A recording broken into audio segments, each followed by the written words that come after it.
누구도 예상하지 못한 일이 벌어지고 있습니다. 수십 년간 기술 맹주로 군림해온 초강대국이 하루아침에 패닉에 빠졌다고 하는데요. 기술 패권국의 최고 권위자들이 한국행 비행기 티켓을 예약하기 시작했다고 합니다. 어떤 기술이 세계 최강대국의 권위를 단번에 흔들어 놓을 수 있었을까요? 하버드의 최고 전문가조차 한국이 이미 게임을 끝내놨다라는 충격적인 분석을 내놓았다고 하는데요. 과연 그 진실은 무엇일까요? 사연을 통하여 함께 알아가 보도록 하겠습니다. 그 전에 잠시 구독과 좋아요를 눌러주시면 영상 제작에 큰 힘이 됩니다. 안녕하세요. 저는 미국 에너지부의 차세대 배터리 기술 수석 연구원인 멜리사입니다. 어느 날 갑작스러운 한국 출장 명령을 받고 사무실에서 멍하니 서류를 바라보고 있었죠. 한국, 아시아라니 그 단어를 듣기만 했는데도 가슴이 답답해졌습니다. 멜리사, 이번 출장은 정말 중요해. 하버드 앨런 스미스 교수의 보고서에 따르면 한국의 배터리 기술이 우리를 앞서고 있어. 객관적인 평가가 필요해. 부서장 마이클이 어딘지 모르게 초조하게 이야기했습니다. 객관적인 평가라니 그게 가능할까요? 5년 전 중국과의 기술 협력 과정에서 민감한 데이터를 도용당했던 쓰라린 경험이 아직도 생생합니다. 그때 미국은 수십억 달러의 손실을 입었고 저는 그 사태를 수습하는 팀의 일원이었죠. 그 이후로 저는 아시아 국가들에 대한 막연한 불신과 경계심을 갖게 되었습니다. 사무실 창문 밖으로 보이는 워싱턴의 하늘은 맑았지만 제 마음은 그렇지 않았습니다. 한국이 반도체 외에 무슨 기술이 있다고? 배터리라니 말도 안 됩니다. 아마도 미국이나 유럽의 기술을 베끼거나 비용 절감을 위해 품질을 희생하는 방식이겠죠. 이 보고서 보셨어요? 하버드의 앨런 스미스가 쓴 건데 말도 안 되는 과장이에요. 동료 데이비드에게 말했습니다. 그는 어깨를 으쓱하더니 직접 가서 확인해봐야 알겠지라고 대답했죠. 하지만 제 마음은 이미 정해져 있었습니다. 이번 출장은 형식적인 절차일 뿐 출장 보고서는 이미 머릿속에 완성되어 있었어요. 한국의 배터리 기술은 미국에 비해 품질과 안전성 측면에서 현저히 뒤처져 있으며 장기적인 관점에서 미국의 기술 주도권을 위협할 수 없다. 짐을 싸면서도 이런 생각뿐이었습니다. 이틀 전 제가 발견한 전고체 배터리 관련 이론적 오류에 대한 논문을 태블릿에 다운로드했습니다. 적어도 비행기에서 읽을 거리는 있겠네요. 긴 비행 시간 동안 이 문제를 더 깊이 생각해 볼 수 있을 테니까요. 인천행 비행기에 오르면서 창밖을 바라보았습니다. 과연 한국에서 무엇을 보게 될까요? 아마 별거 없겠죠. 그저 형식적인 방문이 될 테고 빨리 돌아와 진짜 연구에 집중하고 싶을 뿐입니다. 좌석에 앉아 안전벨트를 매면서 이번 출장이 그저 시간 낭비가 아니길 바랐습니다. 하지만 제 가슴 한구석에선 이미 결론을 내린 상태였죠. 한국의 기술력, 그저 과장된 소문에 불과할 겁니다. 비행기가 이륙하면서 창밖으로 워싱턴의 풍경이 작아졌습니다. 14시간의 비행시간 동안 저는 편견으로 가득 찬 마음을 다잡을 생각조차 하지 않았습니다. 그때는 몰랐죠. 이 여정이 제 인생을 완전히 뒤바꿔 놓을 거라는 것을요. 인천공항에 도착했을 때 저는 피곤함에 지쳐 있었습니다. 14시간의 비행은 생각보다 훨씬 길게 느껴졌죠. 하지만 출입국 심사대로 향하는 순간 저는 첫 번째 충격을 맞닥뜨렸습니다. 스마트 출입국 시스템을 이용해주세요. 안내판을 따라 이동하자 여권과 지문, 얼굴 인식으로 몇 초 만에 출입국 심사가 완료됐습니다. 미국에서도 이런 시스템을 도입하려다 보안 문제로 지연되고 있었는데 여기선 이미 완벽하게 작동하고 있었죠. 멜리사 한나 박사님이시죠? 환영합니다. 저는 한석희 연구원입니다. 공항 출구에서 저를 맞이한 젊은 남성은 완벽한 영어를 구사했습니다. 액센트가 거의 없어서 놀랐지만 표정에 드러내지 않으려 노력했죠. 반갑습니다. 석혜 씨. 영어가 유창하시네요. MIT에서 학부를, 스탠퍼드에서 박사과정을 마쳤습니다. 멜리사 박사님의 논문들도 많이 읽었어요. 특히 리튬이온 배터리의 전해질 안정성에 관한 연구가 인상적이었습니다. 그의 말에 잠시 당황했습니다. 제 연구를 이렇게 잘 알고 있다니요. 차에 올라타면서 불편함을 감추려 했지만 그는 더 충격적인 말을 던졌습니다. 박사님께서 최근에 전고체 배터리 관련해서 발견하신 이론적 오류에 대해 들었습니다. 저희 팀에서도 비슷한 문제를 발견했는데 혹시 리튬이온의 격자 구조에서 발생하는 비선형 확산 때문이 아닐까 생각하고 있습니다. 심장이 쿵 내려앉는 느낌이었습니다. 제가 이틀 전에 발견한 오류를 어떻게 알고 있는 걸까요? 더군다나 그 해결책까지 제시하다니. 이건 단순한 우연일까요? 아니면 미국의 기밀 정보가 유출된 것일까요? 그런 오류에 대해서는 공식적으로 발표된 바 없는데요. 냉랭하게 대답했지만 한석희는 미소를 지으며 말했습니다. 아, 박사님 표정을 보니 오해하신 것 같네요. 저희도 독자적으로 연구하다가 발견한 문제점입니다. 이따가 연구소에서 저희 데이터를 보여드릴게요. 아마 유사한 결과에 도달하셨을 거라 생각합니다. 호텔로 가는 길에 창밖으로 보이는 서울의 풍경은 제가 상상했던 것과 달랐습니다. 초고층 빌딩들 사이로 첨단 디지털 광고판들이 빛나고 거리는 깨끗했습니다. 호텔에 도착해 체크인을 마치고 방으로 올라가는 동안 제 마음속에는 혼란스러운 감정이 일었습니다. 저는 태블릿을 꺼내 제가 발견한 오류에 관한 메모를 다시 읽어보았습니다. 한석희가 언급한 비선형 확산이라는 개념. 솔직히 말하면 제가 생각해보지 못한 접근법이었습니다. 만약 그가 맞다면 이는 상당히 획기적인 발견이 될 수 있었죠. 이건 그냥 우연의 일치야. 분명 미국의 연구 자료를 어디선가 입수했을 거야. 스스로에게 말했지만 가슴 한구석에서는 불안감이 커지고 있었습니다. 내일 방문할 연구소에서 어떤 것들을 보게 될지, 그리고 제 편견이 얼마나 무너질지 상상도 못했죠. 잠들기 전 창밖으로 보이는 서울의 밤 풍경을 바라보며 생각했습니다. 이건 그저 화려한 외관일 뿐이야. 내일이면 진실이 드러날 거야. 하지만 제 마음 깊숙한 곳에서는 이미 무언가가 흔들리기 시작했습니다. 다음 날 아침 화성시에 위치한 초대형 배터리 생산 캠퍼스로 향했습니다. 차 안에서 한석희는 이 시설이 세계 최대 규모의 배터리 생산 단지라고 설명했지만 저는 반신반의하며 듣고 있었죠. 하지만 공장 입구에 도착한 순간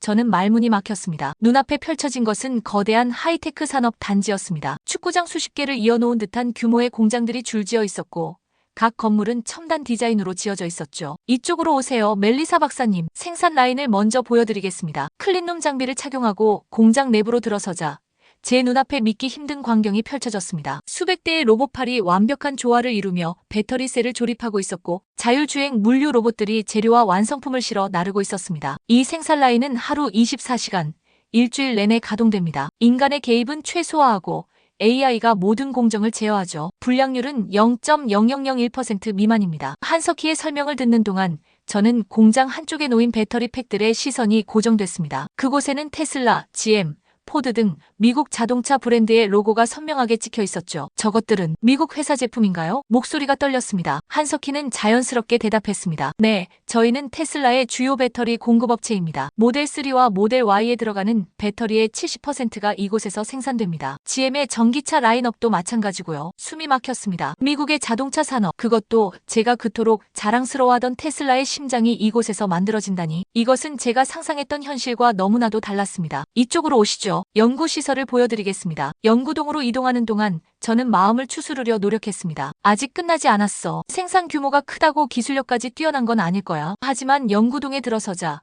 그런 생각마저 무너졌습니다. 초고해상도 전자현미경, 양자 컴퓨팅 시뮬레이션 장비, 첨단 재료 테스트 시설 모두 최신 모델이었고 미국 연구소에서도 보기 힘든 장비들도 있었습니다. 이건 저희가 개발 중인 나노 구조 배터리 프로토타입입니다. 에너지 밀도가 기존 제품보다 40% 높고 충전 시간은 3분의 1로 단축됩니다. 연구원이 보여주는 데이터를 보면서 저는 제 귀를 의심했습니다. 이 수치가 사실이라면 미국의 연구진도 아직 이론적으로만 접근하고 있는 영역이었죠. 이 데이터는 검증됐나요? 물론입니다. 독일 프라운호퍼 연구소와 미국 아르곤 국립연구소에서 동시에 검증받았습니다. 보고서 사본을 드릴게요. 아르곤 연구소라니. 그곳은 제가 정기적으로 협력하는 미국 내 최고의 연구기관이었습니다. 그들이 이미 이 기술을 검증했다면. 점심시간 구내 식당에서 식사를 하면서 저는 멍하니 창밖을 바라보았습니다. 눈앞에서 펼쳐진 압도적인 현실은 제 오만과 편견이 얼마나 잘못되었는지 여실히 보여주고 있었죠. 더 이상 변명의 여지가 없었습니다. 한국의 배터리 기술은 미국을 앞서고 있었고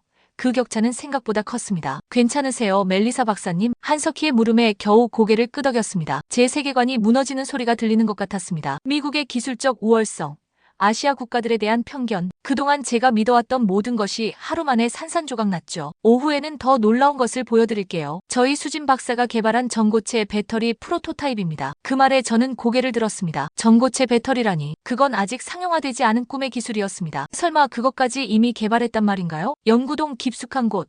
특별 보안 구역으로 안내받았습니다. 이중 보안문을 통과하자 차세대 배터리 연구실이라는 표지판이 보였죠. 문이 열리고 한 젊은 여성이 우리를 맞이했습니다. 안녕하세요, 멜리사 박사님. 저는 박수진입니다. 전고체 배터리 개발팀을 이끌고 있어요. 그녀는 30살 정도로 보였습니다. 너무 젊어 보여서 순간 의아했지만 곧 제 생각이 또 다른 편견임을 깨달았죠. 박수진 박사는 23살에 MIT에서 재료공학 박사 학위를 받았고 25살에 네이처지에 단독 논문을 실었습니다. 저희가 자랑하는 최고의 인재죠. 한석희의 소개에 박수진은 겸손하게 미소 지었습니다. 과찬이세요. 멜리사 박사님께서 2018년에 발표하신 이온 전도체 연구가 저희 팀에 큰 영감을 주었습니다. 저희는 그 이론을 기반으로 몇 가지 혁신적인 시도를 했어요. 제 논문을 언급하는 그녀의 말에 약간 마음이 누그러졌습니다. 하지만 곧 그녀가 보여준 것에 다시 충격을 받았죠. 이것이 저희가 개발한 전고체 배터리 프로토타입입니다. 기존 리튬이온 배터리보다 에너지 밀도는 2배, 수명은 3배, 그리고 가장 중요한 건 화재 위험이 거의 없다는 점이죠. 투명한 케이스 안에 들어있는 작은 배터리 셀을 보여주었습니다. 겉보기에는 평범해 보였지만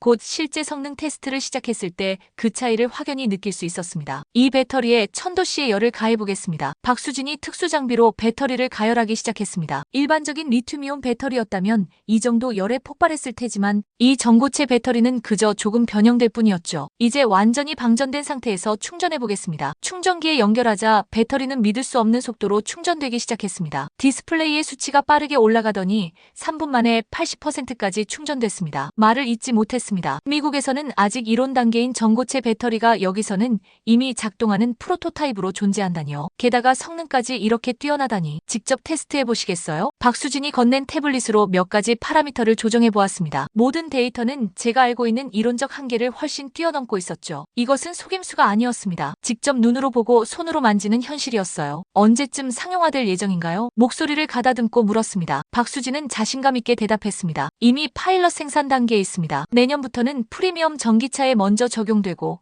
2년 후에는 대중화될 예정이에요. 멜리사 박사님, 저희가 개발한 기술의 일부를 보여드리고 싶은데요. 특히 박사님께서 관심 가질 만한 내용입니다. 그녀는 대형 스크린을 통해 전고체 배터리의 나노 구조를 보여주었습니다. 그리고 제가 최근에 발견한 이론적 오류와 관련된 해결책을 설명했죠. 그것은 제가 몇 달 동안 고민했던 문제를 완벽하게 해결하는 접근법이었습니다. 이건 정말 놀라운 해결책이네요. 솔직히 인정할 수밖에 없었습니다. 박수진은 미소를 지으며 말했습니다. 함께 연구한다면 더 놀라운 결과를 만들 수 있을 거예요. 저희는 미국과의 협력을 진심으로 원합니다. 경쟁자가 아닌 파트너로서요. 그날 저녁 호텔방으로 돌아와 창밖을 바라보며 깊은 생각에 잠겼습니다. 저의 세계관은 완전히 뒤바뀌었습니다. 한국은 제가 상상했던 것과 전혀 달랐고 그들의 기술력은 오히려 미국보다 앞서 있었죠. 이제 제가 해야 할 일은 무엇일까요? 이 현실을 받아들이고 협력의 길을 모색해야 할까요? 아니면 여전히 제 편견에 사로잡혀 있어야 할까요? 다음 날 아침 우리 일행은 울산으로 향했습니다. 비행기에서 내려다보니 거대한 산업단지와 항구가 보였습니다. 한석희의 설명에 따르면 이곳은 세계 최대 규모의 자동차 생산 단지이자 전기차 배터리 공급센터라고 했죠. 울산은 현대자동차의 본거지이기도 하지만 지금은 글로벌 자동차 브랜드들을 위한 배터리 생산의 중심지이기도 합니다. 공항에서 차로 30분쯤 이동하자 거대한 물류센터가 나타났습니다. 건물 외벽에는 글로벌 배터리 서플라이 센터라는 영문 간판이 붙어 있었죠. 이곳에서는 매일 수만 개의 배터리 팩이 전 세계로 배송됩니다. 테슬라, GM, 폭스바겐, BMW, 토요타, 거의 모든 주요 자동차 브랜드가 우리 배터리를 사용하고 있죠. 센터 내부로 들어서자 끝없이 이어지는 자동화 물류 시스템이 눈앞에 펼쳐졌습니다. 천장에서부터 바닥까지 3차원 공간을 완벽하게 활용한 로봇 시스템은 마치 살아있는 유기체처럼 움직이고 있었습니다. 이 시스템은 100% 자체 개발한 기술입니다. 인공지능이 실시간으로 전 세계 배송 상황을 분석하고 가장 효율적인 물류 경로를 계산하죠. 관제실로 안내받아 대형 스크린을 보니 전 세계 지도 위에 실시간으로 배터리가 이동하는 경로가 표시되고 있었습니다. 특히 눈에 띄는 것은 미국으로 향하는 굵은 붉은 선이었죠. 저 붉은 선은 테슬라 공장으로 가는 배터리입니다. 하루에만 5,000개 이상이 배송되고 있어요. 숨이 막혔습니다. 미국의 자랑. 테슬라가 한국 배터리에 이렇게 의존하고 있다니요. 더구나 이 센터에서 보이는 기술력은 결코 단기간에 따라잡을 수 있는 수준이 아니었습니다. 이쪽으로 오시죠. 데이터 센터를 보여드리겠습니다. 데이터 센터에 들어서자 더 놀라운 광경이 펼쳐졌습니다. 거대한 스크린에는 각 배터리의 성능, 수명, 안전성 등을 실시간으로 모니터링하는 시스템이 작동하고 있었죠. 저희는 출하된 모든 배터리를 원격으로 모니터링합니다. 문제가 발생하기 전에 미리 감지하고 필요하다면 원격으로 소프트웨어 업데이트도 진행하죠. 그 말을 듣는 순간 저는 미국과 한국의 기술 격차가 단순히 배터리 셀 자체가 아니라 전체 시스템의 통합적 접근에 있다는 것을 깨달았습니다. 그들은 하드웨어, 소프트웨어, 물류, 데이터 분석 모든 면에서 완벽한 생태계를 구축하고 있었습니다. 이것은 저희 회사의 시장 점유율 데이터입니다. 한 연구원이 태블릿을 건네주었습니다. 화면에는 전 세계 전기차 배터리 시장에서 한국 기업들이 차지하는 비중이 그래프로 표시되어 있었습니다. 무려 43%에는 2위인 중국 27%과 3위인 일본 18%를 합친 것보다 높은 수치였습니다. 미국은 고작 8%에 불과했죠. 이건 단순한 시장 점유율이 아닙니다. 여기 기술 투자액 자료를 보세요. 다음 화면에는 각국의 배터리 기술 투자액이 표시되어 있었습니다. 한국은 GDP 대비 투자 비율이 다른 나라들보다 월등히 높았습니다. 특히 전고체 배터리 분야에서는 미국의 2배 이상을 투자하고 있었죠. 어제 보신 전고체 배터리는 이런 장기적인 투자의 결과물입니다. 저희는 10년 전부터 이 분야에 집중해 왔어요. 이 말을 듣는 순간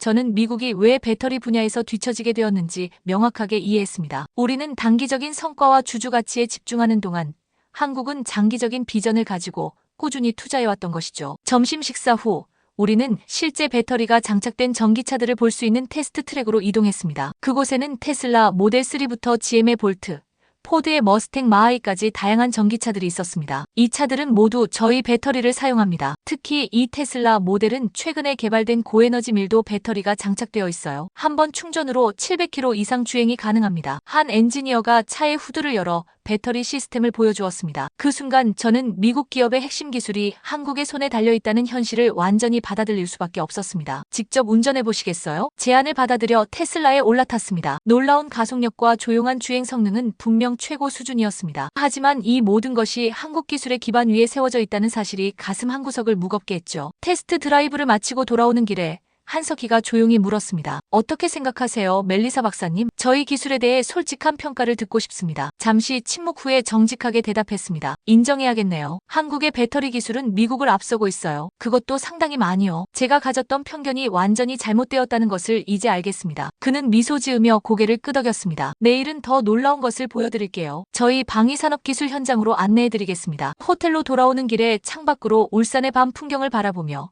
저는 지금까지의 경험을 정리해보았습니다. 이틀 만에 제 세계관은 완전히 뒤바뀌었고 아시아 국가들에 대한 편견은 산산이 부서졌습니다. 이제는 한국의 기술력을 객관적으로 인정할 수밖에 없었죠. 그리고 더 중요한 것은 미국이 이 현실을 직시하고 어떻게 대응해야 할지를 고민해야 한다는 점이었습니다. 셋째 날 아침, 저는 대전으로 향했습니다. 한석희의 설명에 따르면 이곳은 한국의 국방과학연구소와 방위사업청이 위치한 곳이라고 했죠. 솔직히 말하면 방산기술까지 보여준다는 제안에 처음에는 의아했습니다. 일반적으로 국가의 방위산업은 가장 보안이 철저한 영역이니까요. 방위사업청에 도착했습니다. 오늘은 특별히 안보 관련 기술을 보여드릴 예정입니다. 건물에 들어서자 철저한 보안 검사가 이어졌습니다. 휴대폰과 전자기기는 모두 보관함에 맡겨야 했죠. 로비에서 저희를 맞이한 사람은 김태현 방위사업청 기술협력국장이었습니다. 멜리사 박사님, 방문해 주셔서 감사합니다. 오늘은 민간 기술이 어떻게 국방 분야로 전이되는지, 그리고 역으로 국방 기술이 어떻게 민간 영역을 발전시키는지 보여드리겠습니다. 첫 번째로 방문한 곳은 배터리 시스템 연구실이었습니다. 그곳에서는 놀랍게도 제가 이전에 본 전기차용 배터리의 군사적 응용 버전을 연구하고 있었습니다. 이것은 K9 자주포와 K2 전차에 장착되는 하이브리드 동력 시스템입니다. 기존 디젤 엔진과 함께 고출력 배터리를 사용해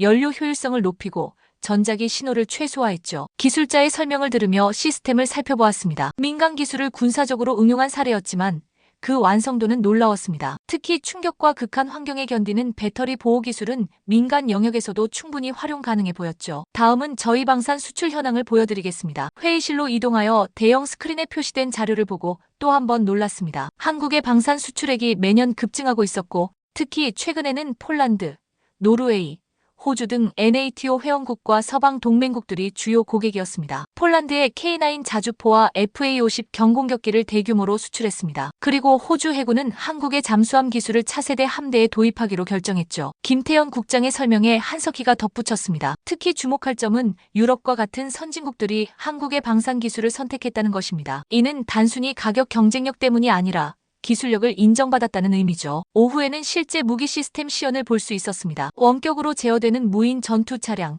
인공지능을 활용한 방공 시스템, 그리고 가장 인상적이었던 것은 레이저 방어 체계였습니다. 이 기술은 원래 반도체 생산 과정에서 사용되던 정밀 레이저 기술에서 파생되었습니다. 민간 기술과 군사 기술의 융합 사례죠. 기술 설명을 들으며 저는 한국의 방산 기술이 단순히 모방이 아닌 혁신적인 접근법으로 발전해왔다는 것을 깨달았습니다. 특히 민간 기술과 군사 기술 간의 유기적인 연결이 인상적이었죠. 저희는 방산 기술 개발에 있어서도 선택과 집중 전략을 사용합니다. 모든 분야를 다 커버하려 하지 않고 우리가 잘할 수 있는 영역에 집중하죠. 그리고 그 기술을 민간에도 적용해 시너지를 만듭니다. 김태현 국장의 말을 들으며 저는 미국의 접근법과 비교해 보았습니다. 미국은 종종 모든 분야를 망라하려다 보니 비효율성이 생기곤 했죠. 한국의 이런 전략적 접근이 제한된 자원으로도 빠르게 발전할 수 있었던 비결이 아닐까 생각했습니다. 마지막으로 이쪽으로 오시죠. 특별히 보여드리고 싶은 것이 있습니다. 안내받은 곳은 우주기술연구실이었습니다. 그곳에서는 소형 위성용 추진 시스템과 우주 탐사선용 배터리 시스템이 개발 중이었습니다. 이것은 달 탐사선 다누리에 사용된 배터리 시스템의 차세대 버전입니다. 극한의 우주 환경에서도 안정적으로 작동하며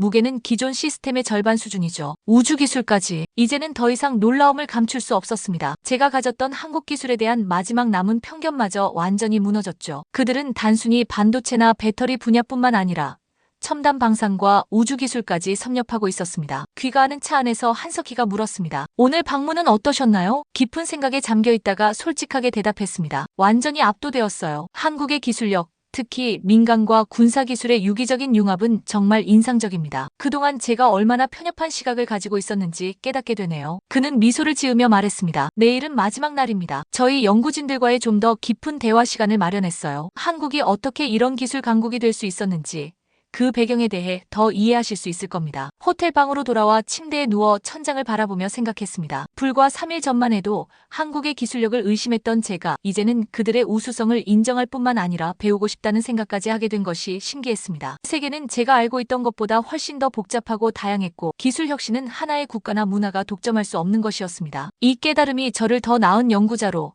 더 나은 사람으로 만들어주고 있었죠. 마지막 날, 저는 대덕 연구단지에 위치한 연구소로 향했습니다. 이곳은 한국의 실리콘밸리라 불리는 곳으로 다양한 연구기관과 기업들이 모여 있다고 했죠. 로비에서는 여러 분야의 한국 연구원들이 저를 기다리고 있었습니다. 오늘은 특별한 대화의 시간을 마련했습니다. 한국이 어떻게 기술 강국으로 성장했는지, 그 배경과 철학에 대해 이야기를 나누려고 합니다. 한석희의 안내로 원형 테이블이 있는 회의실에 들어섰습니다. 그곳에는 각 분야의 전문가들이 모여 있었습니다. 반도체, 배터리, 인공지능, 로봇공학, 다양한 분야의 최고 연구원들이었죠. 멜리사 박사님, 먼저 질문이 있으시면 편하게 해주세요. 잠시 생각한 후 물었습니다. 한국이 이렇게 짧은 시간에 기술 강국으로 성장할 수 있었던 비결이 무엇인가요? 이 질문에 대한 첫 번째 답변은 나이 지긋한 김민수 교수가 해주었습니다. 저는 30년 넘게 한국의 기술 발전을 지켜봤습니다. 가장 중요한 요소는 생존의 절박함이었다고 생각합니다. 우리에게 기술 혁신은 선택이 아닌 필수였어요. 천연자원이 부족한 작은 나라가 살아남기 위해선 머리로 승부해야 했죠. 다음으로 젊은 여성 연구원 이지연이 말을 이었습니다. 또 하나의 핵심은 교육에 대한 투자였습니다. 한국은 GDP의 상당 부분을 R&D와 교육에 투자합니다. 특히 STEM 분야의 인재 육성은 국가적 우선순위였죠. 이어서 배터리 연구팀의 박수진이 손을 들었습니다. 저는 장기적 안목을 강조하고 싶습니다. 한국 기업들은 단기 성과보다 10년,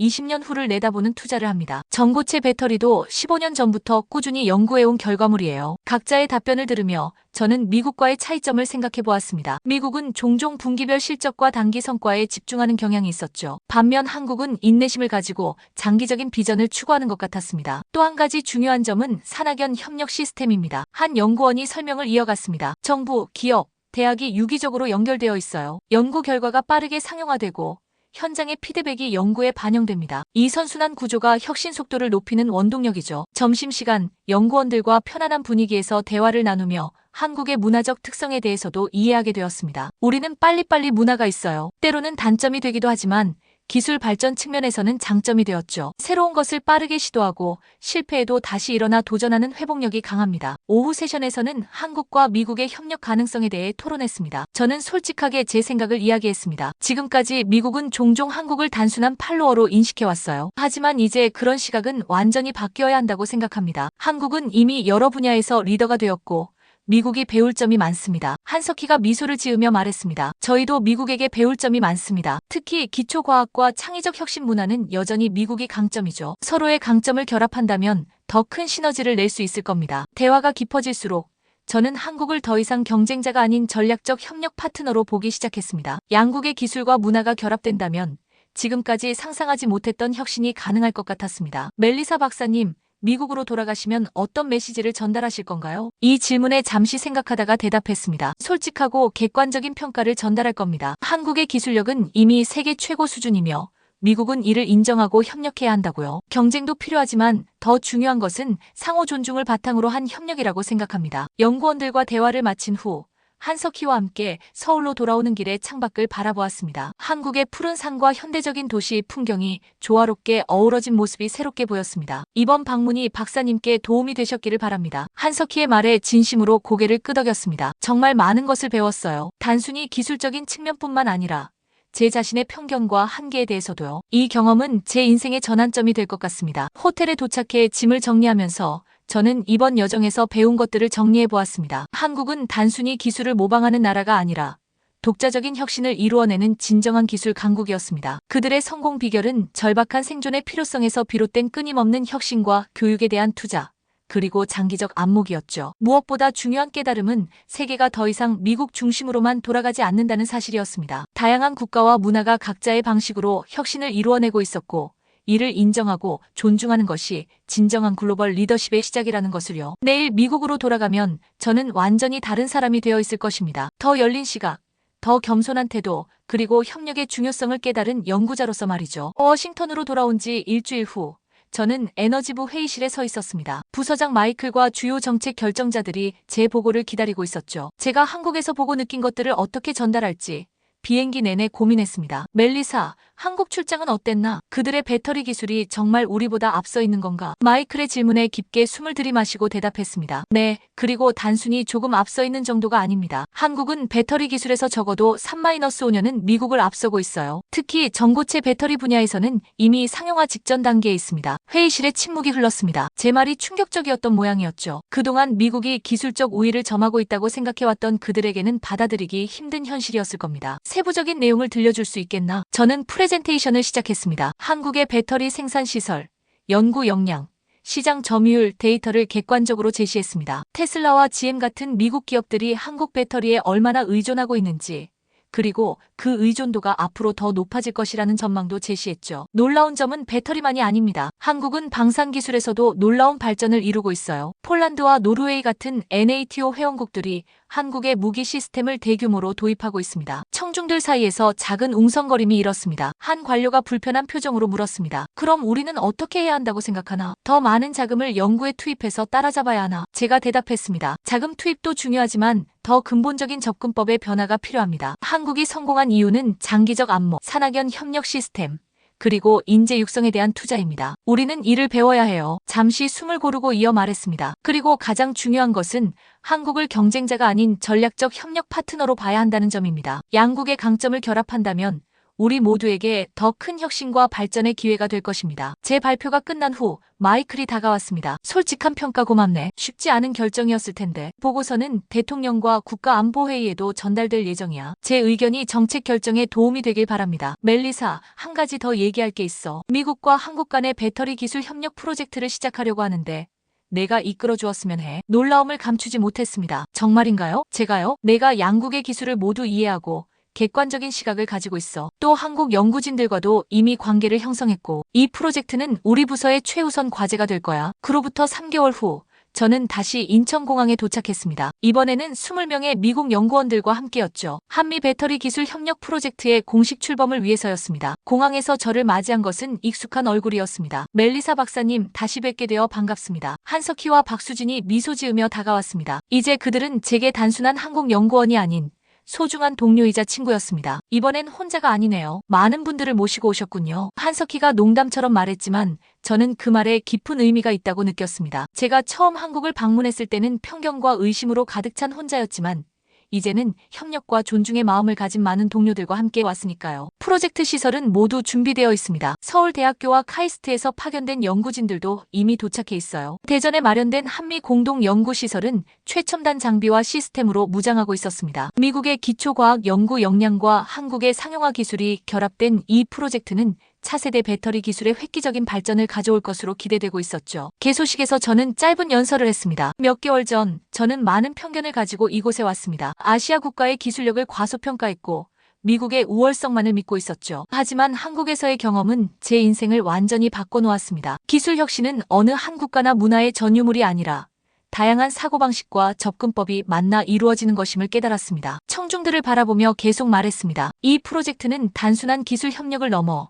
서로 다른 문화와 사고방식이 만나 새로운 가치를 창출하는 과정이 될 것입니다. 미국의 창의적 기초과학 연구와 한국의 뛰어난 상용화 능력이 결합된다면 우리는 지금까지 상상하지 못했던 혁신을 이룰 수 있을 것입니다. 연설을 마치고 자리로 돌아오자 박수진이 작은 목소리로 말했습니다. 멜리사 박사님의 변화가 이 모든 것을 가능하게 했어요. 한 사람의 열린 마음이 두 나라의 미래를 바꾸고 있네요. 그녀의 말에 미소를 지었습니다. 아니요, 수진. 이건 우리 모두가 함께 이룬 변화예요. 저에게 한국의 진짜 모습을 보여준 당신들이 있었기에 가능했죠. 그날 저녁 환영 만찬이 열렸습니다. 한국과 미국의 연구자들이 한자리에 모여 음식을 나누고 서로의 문화와 생각을 교류하는 모습을 보며 가슴이 뭉클해졌습니다. 불과 몇 개월 전만 해도 상상할 수 없었던 광경이었죠. 창밖으로 보이는 대전의 밤 풍경을 바라보며 생각했습니다. 이 프로젝트는 단순한 기술 협력을 넘어 두 나라 사이의 새로운 관계를 상징하는 것이었습니다. 기술 발전은 경쟁이 아닌 협력을 통해 더 큰 성과를 이룰 수 있다는 것, 그리고 서로 다른 문화와 관점이 만날 때 진정한 혁신이 탄생한다는 것을 보여주는 사례가 될 것이었습니다. 저는 이제 새로운 여정을 시작했습니다. 편견을 버리고 열린 마음으로 세상을 바라보는 연구자로서, 그리고 국가와 문화의 경계를 넘어 협력의 다리를 놓는 사람으로서의 여정을요. 그리고 이 여정에서 한국은 더 이상 먼 아시아의 낯선 나라가 아니라 함께 미래를 만들어가는 소중한 파트너가 되었습니다. 멜리사, 내일부터 진짜 일이 시작되겠네요. 옆에 앉은 한석희가 말했습니다. 저는 자신감 있게 고개를 끄덕였습니다. 네, 이제 진짜 혁신을 함께 만들어갈 시간이에요. 저는 이 여정이 정말 기대됩니다. 창밖으로 보이는 밤하늘의 별들처럼 우리의 미래도 밝게 빛날 것이란 확신이 들었습니다. 가끔은 편견을 버리고 마음을 여는 작은 용기가 세상을 바꾸는 큰 변화의 시작이 되기도 한다는 것을 이제는 분명히 알게 되었으니까요. 오늘의 사연은 여기까지입니다. 사연을 재미있게 보셨다면 구독과 좋아요 부탁드립니다. 감동살롱은 더 따뜻하고 감동 있는 사연으로 찾아뵐게요. 항상 행복하세요.